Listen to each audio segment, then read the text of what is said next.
तुम्ही काय सांगाल, की देवारा कसा हवा आणि सुंदर दिसण्यासाठी कसा असावा देवारा? हे बघा, जर तुम्ही वास्तूच्या दृष्टीने गेला तर ईशान्य कोपऱ्यात तुमचा देवारा असला पाहिजे. ईशान्य म्हणजे ईश्वराची दिशा आहे, पाण्याची दिशा आहे. तिथं तुम्ही वॉटरफॉल लावू शकता जर तिथे तुमचं म्हणजे ओके. कोपरा असेल ना.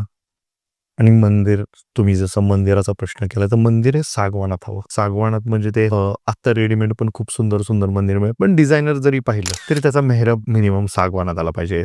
त्याचे जे पुढचे 2 पिलर आहेत ते सागवानात असावे. हां. त्याला डिको करा किंवा डिझाईनमध्ये जर तुमची थीम काय आहे, तुमचं लिव्हिंग रूम मध्ये जर मंदिर येत असेल तर त्या थीमनुसार त्याला डेकोरेट करायचं. घरातला जो देवघर खरं असेल गोष्ट. तर मांडी करून पूजा करायला पाहिजे. पण आजकालचे ऑप्शन्स आलेले आहेत. ते स्टूल बनवतो, आम्ही बेंच बनवतो जो की बाहेर निघतो, आतमध्ये शिफ्ट होतो. ट्रे बनवतो मंदिरासाठी की ज्याच्यावर नैवेद्याचं ताट असतं, उदबत्तीचं स्टँड किंवा बाकीच्या गोष्टी बरोबर. पूजा करताना ते इझी तुम्हाला होतं आणि परत बंद केलं की त्याची डेप्थ कमी होती मंदिराची, जर तो ट्रे आपण बनवला. ह्या गोष्टी करायच्या. मंदिराच्या खालीच मंदिराचं सामान, देवाचं सामान ठेवण्यासाठी फक्त एक आहे की मंदिराच्या वर नसावं काय, ओझं नसावं, बरोबर आहे.